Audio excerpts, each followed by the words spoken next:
Hi, my name is Rick Sahodnik. I am the program coordinator for Macomb Community College. And I'm going to do a couple of lectures here. First one is on interviewing tips, what I call putting your best foot forward. This is a quote from one of my favorite authors, Peter Drucker. Peter Drucker is renowned in the business world, but basically he says people who don't take risks generally make about 2 big mistakes a year. People who do take risks generally make about 2 big mistakes a year. So it doesn't matter if you take a risk or not, you got to get your best foot forward.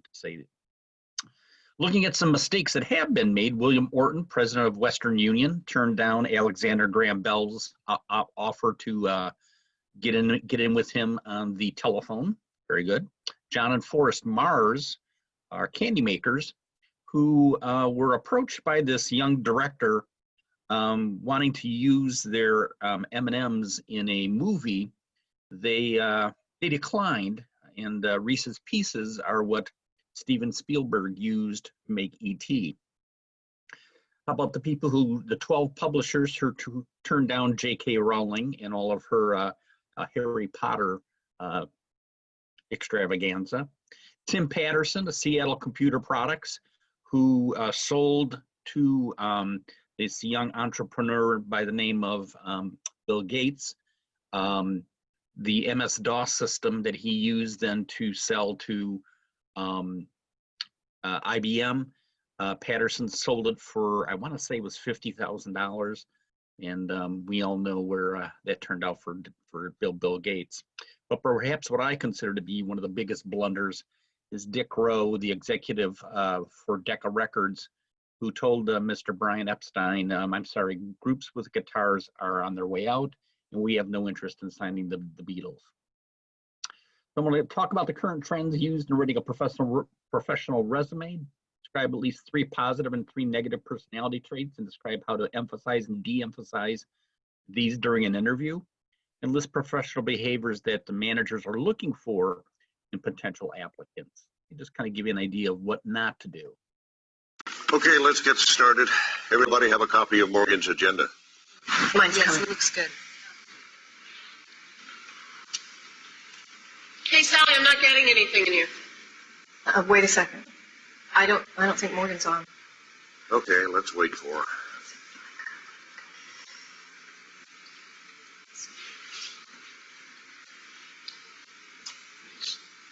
Somebody get Morgan on the phone.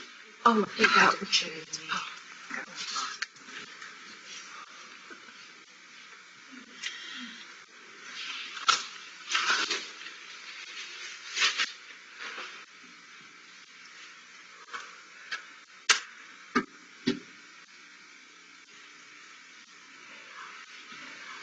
Oh, hey, there you guys are. I'm sorry, we were just having some technical issues. What, with your bra? How embarrassing. So what do employers want? Well, they want some core competency, which is basically the basic knowledge, the ability, and the skill set that is necessary to be able to perform the duties. The core part of the term indicates that the individual has a strong basis from which to gain additional competence. So it's just a base. It's something that you're going to build upon as you grow as a professional. And this is basically, as new stuff is introduced, same thing is true. We can kind of combine these core competencies into 3 categories. One is knowledge base, which is why you're in school. And you're able to go ahead and gain the requisite cognitive knowledge. There's skills that you are performing. I'm sure your instructors doing performance evaluations, both in the lab and in the clinical realm. And the biggest one is really attitude based, which is something we can't really teach. It's just something that has to be within yourself. So some examples here, this is from a job description. And you can see that there's certain things that they definitely want, one of which is the ability to communicate effectively. The other stuff that is there as far as actual procedures, those are things that you have learned in school, and they will assess you how you're doing while you're in your clinical realm. So where to look for a job? Probably the biggest one is your clinical rotation. And as you probably know, respiratory therapy is a very small field. There's 5,000 practitioners in the state. Can't say that I know all of them, but I know a good number of them. And a lot of clinical instructors do talk amongst themselves and have communications with each other. So definitely that's one place that you want to look and realize that even if you don't like the specific clinical rotation that you're at, you are being evaluated. Peers certainly can help. Your colleagues that are in your class, your cohort, once they graduate, they can steer you onto spots.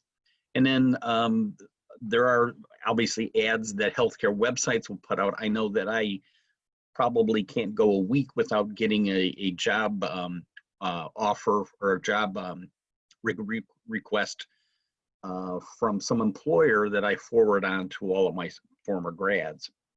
And certainly things like Indeed.com is extremely useful in determining where to be placed. Resume itself, one key thing that I would definitely recommend is be brief. We don't want to read through 12 pages of all of your accomplishments. This is not a curriculum vitae, which would list a lot more, but just what you're there for. Be professional. I can tell you the presentation as far as improper grammar and improper punctuation is very disturbing. And delivery. I've had one individual who sent her resume in via FedEx and was a special delivery, and that opened the eyes a whole lot. And again, emphasize those core competencies. Where have you been? What clinical rotations have you been on? What kind of ventilators are you used to working with, or have you been trained on? Any new things like maybe APRV or nitric oxide or something along that line that would bring you outside of everybody else. And then if you want to include successes that you have done as far as outside, if you maybe were a class officer or something along that line, that does make a difference. So here's a great interview question that I love. You're driving along in your car on a wild, stormy night, and it's raining heavily. You pass by a bus stop and you see 3 people waiting for a bus. An old lady who looks like she's about to die, an old friend that once saved your life, and the perfect partner you've been dreaming about. Which one would you choose to offer a ride to, knowing you can only fit 1 passenger in your car? Now, this was an actual question that was asked, and this was probably the best answer I ever saw. I would give the car keys to my old friend and let him take the lady to the hospital. I would stay behind and wait for the bus with the partner of my dreams. Perfect answer. It's thinking outside the box for sure. So some stuff you want to do as far as the interview up front, know your hospital system, know who else is probably a member of that. Find out as much as you can about who the interviewer or interviewers, which is becoming more and more common, is having multiple people that you interview with. Rehearse just in front of a mirror, watch your facial expressions, look at yourself. We should all have a 60-second personal statement that basically what I call the elevator statement. Who are you? Why are you looking for this job? And in a minute or less. Practice questions. We'll go through some of those. Certainly body language is important. If you are not looking at the interviewer, that gives us the wrong impression. And again, have some questions that you would ask back. Again, anything related to the employer, the policies along that line. And again, that resume is going to guide you as far as cataloging your skills. Be conservative in your dress, but professional. Be ready and enthusiastic. Allow extra time so that in case you run across traffic issues, and know where you are going. And I always would go in and wash my hands just before I went in for the interview, so I didn't have that cold, clammy nervousness there. During the interview itself, a nice greeting, handshake if that's still appropriate. Be polite. Be confident but not cocky. You know what your strengths are, and focus on them. And again, go back to the resume. Put yourself in the interviewer's shoes. What do you think they're looking for? I talked about preparing some questions back, but also watch for the nonverbals, not keeping your eye on the interviewer. Listen, but don't talk too much. Now, some of this gets a little bit tougher when you're doing a phone interview, but certainly you choosing your words appropriately and not using slang. Again, don't be too familiar. It can be really weird. Maintain good eye contact. Maintain good voice tone and volume. That's especially true on a phone interview. Use appropriate language, obviously. Take your time answering questions. There's nothing wrong with pausing before you answer and collecting your thoughts so you know where you want to be going. Don't appear desperate, obviously. Money is okay to ask about. Hospitals typically have a fixed pay range that they have that, especially as a student, you're going to be coming in at the bottom of the ladder anyways. And relax. Remember, in this country, they can't skin you and they can't eat you, so relax. Micro, which you guys may have seen on TV. I think he had America's Toughest Jobs, I think was the name of the show.